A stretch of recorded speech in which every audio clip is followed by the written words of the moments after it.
오늘 우리에게 주시는 하나님의 말씀은 디도서 1장 1절부터 3절까지 말씀입니다. 디도서 1장 1절부터 3절까지 말씀, 제가 가지고 성경으로는 신약성경 348페이지입니다.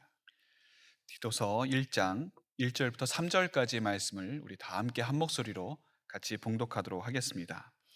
하나님의 종이요 예수 그리스도의 사도인 나 바울이 사도된 것은 하나님이 택하신 자들의 믿음과 경건함에 속한 진리의 지식과 영생의 소망을 위함이라. 이 영생은 거짓이 없으신 하나님이 영원 전부터 약속하신 것인데 자기 때에 자기 말씀을 전도로 나타내셨으니 이 전도는 우리 구주 하나님이 명하신 대로 내게 맡기신 것이라. 아멘. 복음서에 보면 예수님께서 여러 가지 비유의 말씀을 하시는데 그 중에 하나가 그 유명한 달란트의 비유입니다. 어느 날 주인이 이제 먼 타국 땅으로 가야 될 일이 있어서 자신의 종들을 불러 모읍니다. 그리고 그들에게 자신의 재산을 맡깁니다. 한 종에게는 5달란트를 주고 또 다른 한 종에게는 2달란트를 주고 그리고 마지막 한 종에게는 1달란트를 주었습니다. 그렇게 주인이 떠나고 난 다음에 5달란트를 맡은 종과 또 2달란트를 맡은 종은 그 즉시 나가서 장사를 하였습니다. 반면에 1달란트를 받은 종은 그 받은 달란트를 그냥 땅에다 묻어두고 말았습니다. 오랜 시간이 지난 후에 그 주인이 와서 결산을 하게 되었습니다. 그랬더니 5달란트를 받은 종과 2달란트를 받은 종은 자신이 받은 만큼 그만큼의 이익을 남겼습니다. 그때 주인이 이렇게 이야기를 하죠. 잘하였도다 착하고 충성된 종아, 내가 작은 일에 충성하였으니 주인의 즐거움에 참여할지어다. 아주 크게 칭찬을 하였습니다. 반면에 1달란트를 받은 종은 어떻게 됐습니까? 이 1달란트를 그대로 주인에게 갖다 드리자 그 주인은 매우 화를 냈습니다. 그러면서 이 악하고 게으른 종아, 내가 주인을 지금 잘못 생각하고 있다. 주인이 심지 않은 데서 거두고 해치지 않은 데서 모으는 줄 내가 그렇게 생각했더라면 차라리 그 1달란트를 받은 걸 가지고 이자 주는 은행에다 갖다 놓았으면 그나마 좋았을 것을 너 지금 뭐 하고 있었느냐. 그러면서 이 악한 종을 어서 내쫓아라. 거기서 슬피 울며 이를 갈리라. 이렇게 주인이 이야기를 했습니다. 예수님께서 말씀하신 이 달란트의 비유가 우리에게 주는 여러 가지 메시지가 있습니다. 그 중에 하나 우리가 꼭 살펴봐야 될 것은 주인이 종에게 맡겼다라고 하는 것입니다. 맡겼다. 주인은 종들에게 달란트를 맡겼습니다. 여러분, 맡겼다라고 하는 것은 무엇을 의미합니까? 원래 주인이 따로 있음을 우리에게 말씀하고 있습니다. 그것은 원래 주인의 것이라고 하는 것이죠. 여러분이 만일 이제 자리를 맡으셨는데 그 자리를 잠시 누가 좀 봐주기를 원한다. 그리고 옆에 분에게 이야기하지 않습니까? 잠시 내 자리를 좀 봐주십시오. 맡아주십시오. 그러면 그 본 당사자가 어디 갔다 다시 오면 그 자리는 누구에게 내줘야 됩니까? 그 원래 주인에게 내줘야 되는 것이죠. 내가 맡았다고 내 자리가 아닙니다. 내가 맡았다고 내 마음대로 다른 사람에게 줄 수 있는 것이 아니라 원래 그 주인이 돌아올 때 그 자리를 그 주인에게 돌려줘야 하는 것이죠.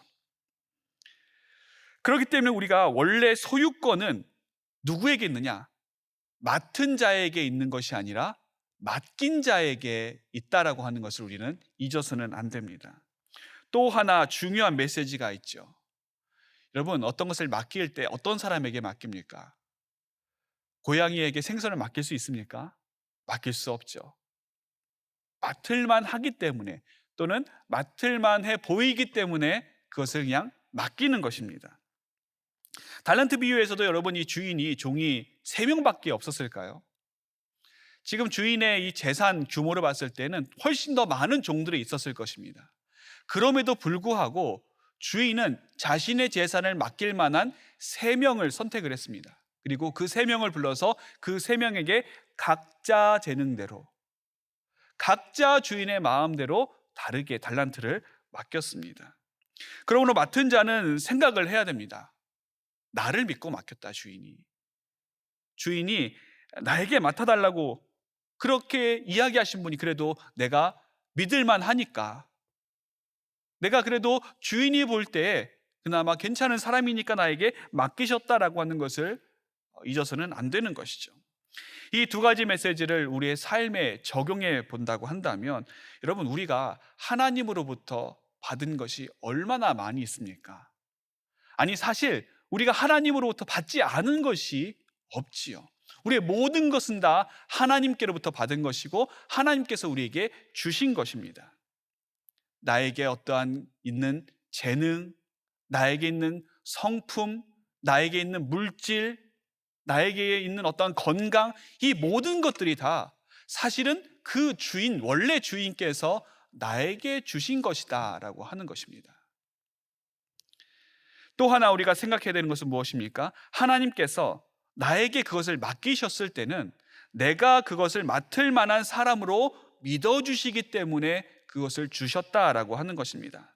하나님께서 나에게 재능을 주시고, 하나님께서 나에게 건강을 주시고, 하나님께서 나에게 물질을 주시고, 하나님께서 나에게 좋은 가족들을 주시고, 하나님께서 나에게 좋은 성품들을 주셨다라고 하는 것은 내가 그것을 받을 만한 어떠한 자격이 있어서가 아니라 나에게 그것을 맡길 만한 사람으로 허락해 주시는 그 놀라운 은혜가 거기에 숨겨져 있는 것입니다.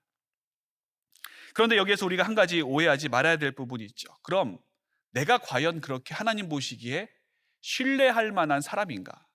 그렇게 내가 하나님 보시기에 흠도 티도 없이 완전하고 완벽한 사람인가?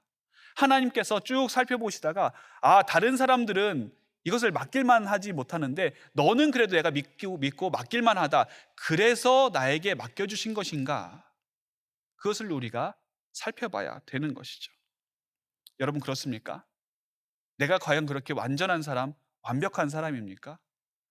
남들에 비해서, 그렇지 못한 사람들에 비해서는 조금 나을 수 있을지 모릅니다. 그러나 하나님의 그 완전한 선, 완전한 의 앞에서 사실 그 사람이나 나나 다른 것이 무엇입니까? 다 거기서 거기에요. 그럼에도 불구하고 우리 하나님께서 나에게 이 귀한 것들을 맡기셨을 때는 거기에는 우리가 어떤 생각을 해야 되느냐 하면, 내가 그런 사람이라서 나에게 맡겨주신 것이 아니라 그런 사람으로 봐주시기 때문에, 그런 사람으로 여겨주시기 때문에 나에게 그 귀한 것들을 주셨구나라는 것을 우리가 잊어서는 안 되는 것입니다. 그래서 사도 바울은 디모데전서 1장 12절에 아주 유명한 말씀을 합니다. 나를 능하게 하신 그리스도 예수 우리 주께 내가 감사함은 나를 충성되이 여겨. 어떻게 여겨서요? 충성되이 여겨 내게 직분을 맡기십니다. 여기에서도 사도 바울이 말하는 것은 내가 충성된 사람이어서, 내가 하나님 보시기에 정말 충성스러운 사람이어서 이 귀한 직분을 나에게 맡기셨다가 아니라, 나같이 부족하고 나같이 죄인 중에 괴수이고 나같이 연약한 그런 사람에게도 하나님께서 충성되이 여겨주셔서 이 귀한 사명을 나에게 맡겨주셨다. 그것을 지금 사도 바울은 고백하고 있는 것입니다. 그러므로 여러분, 우리 주님께서 나에게 뭔가 맡겨주셨다, 우리 하나님께서 나에게 뭔가 허락하셨다라고 하는 것이 그 자체가 무엇입니까? 그것이 바로 은혜인 것이죠. 우리는 은혜의 범위를 너무 나 좋은 쪽으로, 또 내가 받아서 누리는 쪽으로만 생각하는 경우가 있습니다. 그래서 내가 은혜 받았다라고 생각한다면 어떤 내 감정이 채워진다든지, 아니면 기도의 응답이 주어졌다든지, 아니면 또 하나님께서 나에게 뭐 어떤 주시는 것들이 너무 많아서 그것들로 인해서 내가 은혜 받았다라고 생각하는 경우를 볼 수가 있죠. 하지만 우리가 주로 이제 받아 누리는 은혜도 물론 은혜이지만 또 다른 은혜가 있다는 것을 잊어서는 안 됩니다. 어떤 은혜입니까? 일하는 은혜, 감당하는 은혜 또한 하나님께서 나에게 주신 은혜임을 우리는 잊어서는 안 되는 것이죠. 교회에서 내게 직분을 주셨다. 이것이 목사님이 주신 것이 아니라 하나님께서 내게 주신 직분이다라고 내가 생각을 한다면 그 주신 직분 자체가 은혜임을 우리는 잊어서는 안 되는 것이죠. 목사님, 저는 그런 커다란 직분 감당할 사람이 안 됩니다. 저는 그런 그릇이 안 됩니다. 저는 아직 준비가 되어 있지 않습니다. 우리 주님이 잘 아십니다. 목회자는 사람이기 때문에 그 속까지 알 수 없고 그 깊은 내면까지, 그의 영혼의 어떠한 수준까지 우리가 알 수 없지만 하나님께서는 다 아시죠. 다 아심에도 불구하고 우리 하나님께서 그런 직분을 맡기셨다라고 하는 것은 그분에게 은혜 주시는 것임을 기억해야 하는 것입니다. 하나님께서 내게 어떤 사명을 주셨다, 그것 또한 은혜죠. 성도 여러분, 하나님께서 여러분에게 어떤 사명을 주셨습니까? 그 주신 사명을 우리가 일이나 짐이라고 생각해서는 안 됩니다. 그것 또한 은혜이죠. 왜 은혜입니까? 하나님께서 내게 주신 것이기 때문에 은혜입니다. 은혜는 다른 것이 아니라 하나님께서 우리에게 주신 모든 것이 다 은혜죠. 건강, 재능, 물질, 성품, 신앙, 믿음, 이 모든 것들이 다 하나님의 은혜가 아니고서는 우리가 설명할 수 없는 것 아니겠습니까? 사명도 마찬가지입니다. 사명도 하나님께서 내게 주신 놀라운 은혜입니다. 오늘 본문 3절에 보시면 바울은 디도에게 하나님께서 나에게 맡기신 것이 있다, 하나님께서 나에게 귀하게 주신 것이 있다, 이렇게 고백을 합니다. 그 맡기신 것이 무엇입니까? 바로 전도라고 하는 것입니다. 그래서 이렇게 말씀하시죠. 우리 하나님께서 나에게 전도를 맡기셨다. 3절에 보시면 하나님께서 나에게 전도를 맡기셨다. 그러면 나는 내게 맡기신 그것을 소홀히 할 수 없다.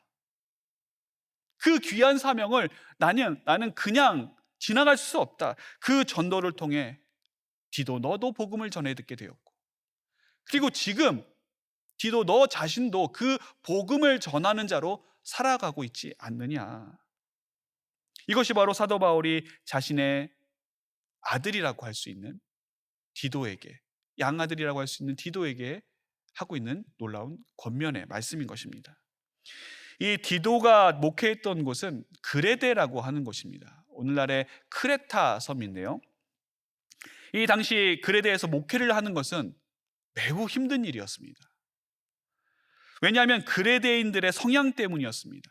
그레데인들이 가지고 있는 특별한 성향이 있었는데, 그것이 어떤 성향이었는지 디도서 1장 12절에 사도 바울이 이렇게 이야기를 합니다. 그레데인 중에 어떤 선지자가 말하되 그레데인들은 항상 거짓말쟁이며 악한 짐승이며 배만 위하는 게으름뱅이라 하니 이 증언이 참되도다. 이 그레데에서 파생한 헬라어 중에 크레티조라고 하는 것이 있습니다. 이 크레티조는 두 가지 뜻을 가지고 있는데, 첫 번째 뜻은 그레데인처럼 행동하다 라는 뜻을 가지고 있고, 두 번째 뜻은 거짓말하다라고 하는 뜻을 가지고 있습니다. 그렇기 때문에 이 크레티조는 무엇을 말하느냐? 그레데인들은 거짓말쟁이다, 그레데인들은 믿을 수가 없다, 그레데인들은 너무나도 악한 사람들이라고 하는 그런 관용적인 의미를 가지고 있는 것입니다. 그러므로 당시 속담에 이 그레데인처럼 말하다라고 하는 그 의미에는 거짓말하다라고 하는 의미가 통용될 정도로 이 그레데 사람들은 도대체가 믿을 수 없는 사람들이었습니다. 뿐만이 아니라 그들은 악한 짐승에 비유될 정도로 악함을 가지고 있었고, 자기의 이속만 따지는 그러한 어떤 자기 중심적인 이기적인 사람들이 그레데인들이었다라고 하는 것입니다. 자기에게 유리하면 움직이고 불리하면 안 움직이는 사람들, 그런 사람들의 표상이었습니다. 디도는 이런 그레데인들 대상으로 복음을 전해야 됐습니다. 여러분, 쉽지 않았겠죠? 얼마나 어려웠겠습니까? 복음을 전해서 그 앞에서는 믿는 척 하는데 돌아서면 그렇지 않고, 오히려 어쩔 때는 거짓말하고 배반하고 사람 뒤통수를 치기도 하고, 그러한 수많은 일들 앞에서 디도는 목회에 대한 회의감도 들었을 것입니다. 아마 가슴을 찢는 날이 얼마나 많았을지, 그리고 정말 그만둬야겠다 그런 생각을 하루에도 여러 번씩 했을지 모릅니다. 그런 디도에게 사도 바울이 이 디도서를 써서 편지를 보내는데 여기에 처음을 뭐라고 시작하느냐면 전도에 대한 이야기, 다시 말해서 사명에 대한 이야기로 그의 이야기를 풀어가는 것을 볼 수가 있습니다. 우리가 사명을 이야기할 때 먼저 생각해 봐야 될 것은 이 사명이 누구로부터 왔는가 하는 것입니다. 내가 어떤 일을 한다라고 할 때, 어떤 사명을 받았다라고 할 때 그 사명이 누구로부터 왔는가, 어디서부터 왔는가, 그 사명의 근원지, 그 사명의 출발지, 그 사명이 어디서부터 시작됐는지 그 시작점을 우리가 반드시 알아야 되는 것이죠. 나에게 지시하는 지시자, 나의 상관, 또 나의 주인, 그분이 누구인가에 따라서 내가 행하는 사명의 어떠한 종류와 특성, 그리고 범위와 한계가 정해지기 때문에 그렇습니다. 지금 사도 바울은 여러분 누구로부터 이 사명을 받은 것입니까? 오늘 우리가 읽은 1절에 분명하게 밝히죠. 하나님의 종이요 그리스도의 사도인 나 바울이 사도된 것은, 나의 사명은 하나님께로부터 받은 것이다. 하나님께서 나를 택하시고 우리 주님께서 나를 사도로 세우셨기 때문에 이 귀한 사명은 바로 하나님께서 내게 주신 것이다. 사도 바울은 그렇게 고백을 하고 있습니다. 옛날 초등학교 다닐 때 보면 아침 조회 시간에 선생님들이 이제 출석부를 가지고 출석을 부르지 않습니까? 그런데 어떤 날은 이제 선생님이 좀 바쁘셔서 못 들어오실 때가 있어요. 그럴 때는 이제 반장이나 부반장한테 시켜가지고 네가 대신 출석부를 불러라, 출석을 불러라 이렇게 하실 때가 있습니다. 그럼 이제 반장하고 부반장이 그 앞에 교탁 앞에 서서 출석을 부르죠. 1번 누구, 2번 누구, 3번 누구. 그때 그 부르는 그 모습을 보면 얼마나 근엄하고 얼마나 진지한지 모릅니다. 그 중에는 이제 자리에 앉아 있는 애들 중에는 좀 장난기가 있는 아이들이 막 장난치면서 뭐 이상하게 대답하는 경우가 간혹 있습니다. 그러면 이 앞에서 반장이나 부반장, 그 출석을 부르는 아이가 뭐라고 합니까? 너 자꾸 그러면 선생님한테 일를 거야. 그러면 아무 소리 못 합니다. 여러분, 이 앞에서 출석을 부르는 그 반장이나 부반장, 어떻게 보면 앉아있는 아이들과 별 차이 없는 아이들 아닙니까? 그런데도 불구하고 이 앞에서 출석 부르는 그 아이의 출석에 예하고 대답해야 되는 이유는 무엇입니까? 그 앞에서 출석 부르는 사람이 누구의 권위를 입었기 때문이죠? 선생님의 권위를 입었기 때문입니다. 선생님께서 그 사명을 그 아이에게 맡기셨기 때문에 그 아이는 그 자리에 선 이상 더 이상 같은 아이들이 아니라, 그래서 그 아이가 출석을 부를 때 왜, 응 이렇게 대답하는 것이 아니라 예라고 대답할 수밖에 없는 이유는 그 앞에 있는 선자가 바로 선생님의 권위를 입은 자이기 때문인 것이죠. 하나님께서 우리에게 주신 사명도 마찬가지입니다. 하나님께서 우리에게 주신 사명에는 하나님의 권위가 담겨져 있습니다. 그렇기 때문에 우리가 사명을 소홀히 할 수가 없는 것이죠. 우리는 때로 사명을 소홀하게 생각할 때가 있습니다. 주로 그럴 때는 언제인가? 이 사명이 하나님께서 내게 주신 것이다라고 생각하는 것이 아니라 사람이 내게 주신 것이다, 어떤 사람이 나에게 준 것이다라고 생각할 때 그럴 경우가 있습니다. 그렇기 때문에 하나님께서 내게 사명을 주셨다, 지금 내가 감당하고 있는 사명이 하나님께서 내게 주신 것이다라고 하는 두렵고 떨리는 마음이 있다면 그 사명을 우리는 충성되이 감당할 수밖에 없지만, 만일 그렇지 않고 나의 마음 가운데 내가 이 사명을 감당하는데 나에게 일시킨 저 사람 봐서, 저 사람 얼굴 봐서 내가 해준다라고 하는 그런 생각을 가지고 있다라고 한다면, 여러분 그 사명을 감당하는 마음, 그 태도가 어떻겠습니까? 내가 하고 싶으면 하고 하기 싫으면 안 해버리는 거죠. 기분 좋을 때는 많이 하다가 기분이 조금 상하거나 안 좋을 때는 그냥 다 놔버리는 경우가 얼마나 많이 있습니까? 내가 하고 싶은 일이 생기면 그냥 다른 것 찾아서 나에게 사명이 있든지 없든지 별로 중요하지 않게 포기하는 경우도 있습니다. 여러분, 나는 사명을 감당하고 있습니까? 아니면 사명을 해주고 있습니까? 사명을 감당하는 것과 사명을 해주는 것은 천지 차이입니다. 전혀 다르죠. 마음가짐뿐만이 아니라 태도도 다릅니다. 하나님께서 나에게 사명을 맡기셨다. 그런 마음으로 우리가 사명을 감당하면 이 사명을 마치기 전까지는 그 사명을 포기할 수 없습니다. 왜냐하면 첫째, 하나님께서 나를 충성되이 여겨주셨기 때문에, 하나님께서 나에게 이것을 주셨을 때는 내가 이것을 감당할 자라 여겨주셨기 때문에 이것을 포기할 수 없습니다. 둘째는 하나님께서 나에게 어떤 사명을 맡기실 때는 그것을 감당할 수 있는 능력과 권위를 허락해 주시기 때문입니다. 사명을 생각할 때 먼저 살펴보아야 되는 것이, 이거 누가 주셨는가? 어디로부터 이 사명이 나에게 주어졌는가? 그 근원지가 첫 번째라고 한다면, 두 번째 살펴봐야 될 것은 이 사명이 무엇을 위한 사명인가를 살펴봐야 됩니다. 무엇을 위한 사명인가? 이 사명을 통해서 무엇을 하길 원하시는가? 그것을 살펴봐야 되죠.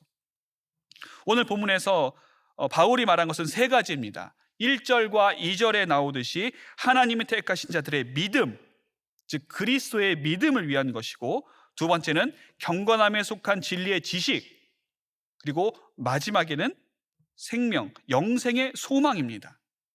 이 중에서 특별히 우리가 초점 맞춰야 될 부분이 마지막 영생의 소망에 관한 부분입니다. 영생의 소망. 그럼 영생의 소망은 무엇과 관련된 것입니까? 생명과 관련된 것이죠. 그냥 생명이 아닙니다. 영생입니다. 우리가 이 땅에 살면서 생명을 가지고 살아갑니다.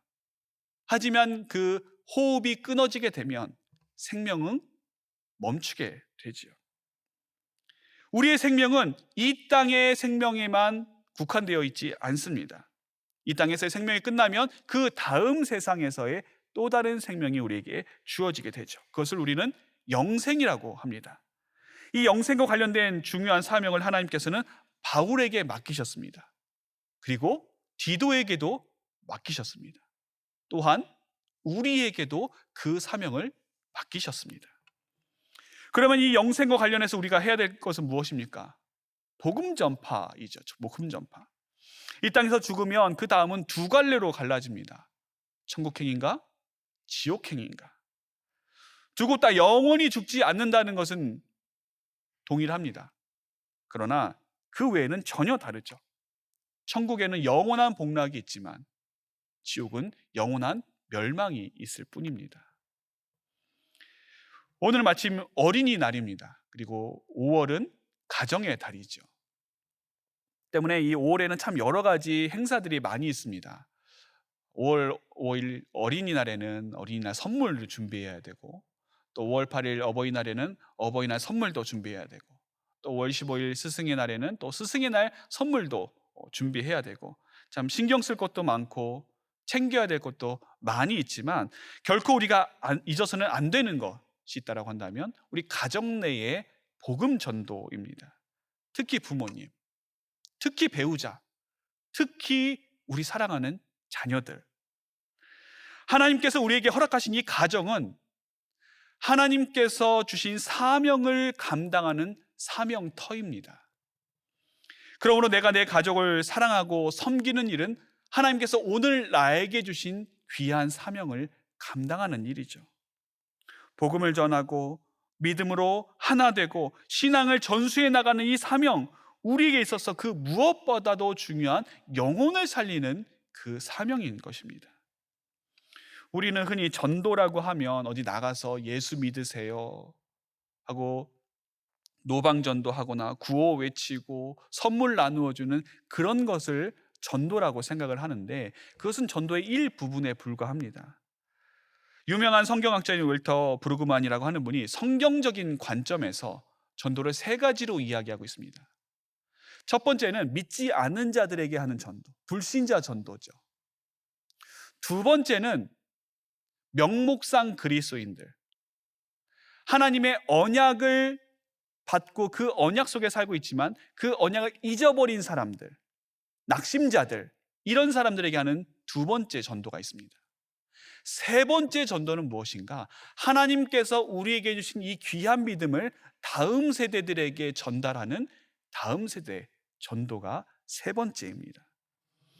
몇 년 전 미국 교회를 대상으로 조사한 결과 크리스찬 가정 내에서, 믿지 않는 가정이 아닙니다, 크리스찬 가정 내에서 중고등학교 때까지는 신앙생활 잘하다가 대학교 올라간 사람들이 얼마만큼 신앙생활을 하고 있는지를 조사를 해보니까 40%에서 50%가 교회를 떠났습니다.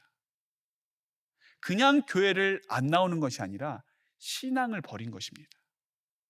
너무나도 안타깝고 너무나도 또 가슴 아픈 일이죠. 참으로 부모의 입장에서는 가슴이 무너지는 일이 아닐 수가 없습니다. 그럼 이 일이 여러분 미국 교회에서만 일어나는 일입니까? 아닙니다. 우리 한국 교회에서 많이 일어나는 일입니다. 그리고 너무나도 가슴 아프지만 안타깝지만 우리 교회에서도 이런 일들을 볼 수가 있습니다. 목사님, 저희 아이가 중고등학교 때는 정말 교회 열심히 다녔는데요, 대학교 들어가더니 그 뒤로는 교회 나오지 않아요. 목사님, 저희 아이가 중고등학교 때는 회장 부회장도 하고 청년회 때는 또 청년회에서 임원도 하고 참 교회 봉사도 많이 했는데 이제는 교회 안 나와요. 1년에 한두 번 나와요. 이러는 이야기들, 참 그 가슴 아픈 이야기를 들을 때가 있습니다. 또 이 문제로 인해서 아주 오랫동안 하나님 앞에서 무릎 꿇고 눈물로 기도하는 부모님들이 많이 계십니다. 우리 자녀들이 예수님을 믿게 하는 것, 우리 자녀들이 하나님의 자녀가 되게 하는 것, 우리 온 가족이 다 복음을 믿고 복음의 가정이 되고 정말 믿음의 가문으로 되어지는 것, 사실 이것은 우리가 할 수 있는 부분은 아닙니다. 우리가 그것을 어떻게 합니까? 억지로 교회에 데려다 앉힐 수는 있죠. 자녀들 데리고 손 잡아 끌고 너 무조건 와 하면서 이 자리에 데려다 앉힐 수는 있습니다. 또 배우자에게, 부모님들에게 사정사정 해가면서 내 얼굴 봐서 한 번만 교회에 와달라고 이야기할 수는 있습니다. 그러나 그렇게 한다고 해서 그분들이 예수님을 믿게 되는 것은 우리의 영역 밖의 일입니다. 우리의 소관이라 할 수가 없습니다. 그러면 우리의 소관이 아니라고, 우리의 힘으로 안 된다고 포기해야 됩니까? 그냥 그 상태로 놔두어야 합니까? 그럴 수 없죠. 그럴 수 없습니다. 왜냐하면 그들은 나에게 주신 사명이기 때문입니다. 아까 사명이 뭐라고 말씀드렸습니까? 사명은 은혜입니다. 은혜. 하나님께서 은혜로 주신 것이 사명이죠. 그러므로 우리는 내게 주신 가족, 내게 주신 배우자, 내게 주신 부모님, 내게 주신 사랑하는 그 자녀들, 이들을 위한 영혼 구원을 위한 간절한 기도와 간구를 쉴 수가 없는 것입니다. 그리고 그들에게 인격적으로 복음을 전하는 일, 이 모든 것들을 포기할 수가 없습니다. 왜냐하면 그것이 우리 주님께서 내게 맡기신 사명이기 때문입니다. 복음은 인격적으로 전하는 것이 중요하죠. 어떤 분들은 때를 어떤지 못 어떤지 복음을 전하라고 하는 말씀을 잘못 해석해서 너무 비인격적으로 복음을 전하는 경우가 있습니다.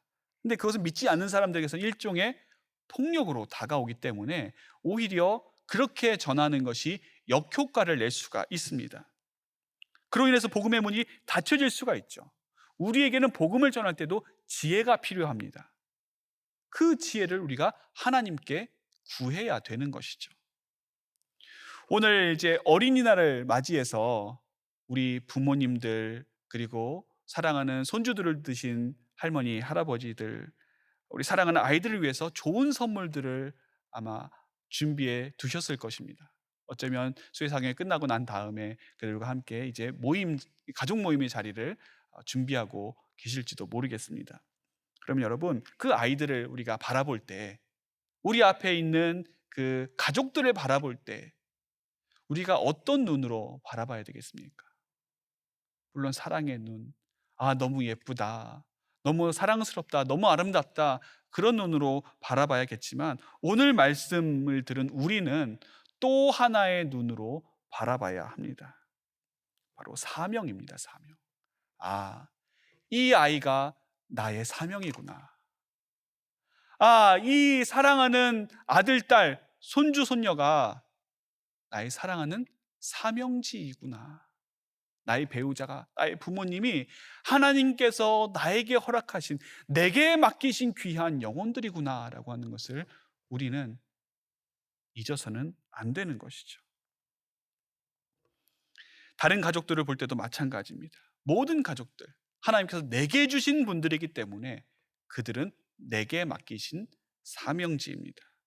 그럼 나는 오늘도 그 사명지에서 복음을 전하고 그들을 섬기고 복음을 전하는 자로 살아야 합니다. 오늘 사도 바울은 이렇게 고백합니다. 우리 구주 하나님이 명하신 대로 내게 맡기신 것이라. 우리 구주 하나님이. 어떤 사람이 맡긴 것이 아닙니다. 높은 권력자가 맡긴 것이 아닙니다. 온 우주의 왕이시고 만물을 창조하시고 통치하시고 우리를 구원하시는 그 주님께서 나에게 맡겨주신 것입니다. 얼마나 나는 미약한 존재입니까? 얼마나 나는 부족한 존재입니까?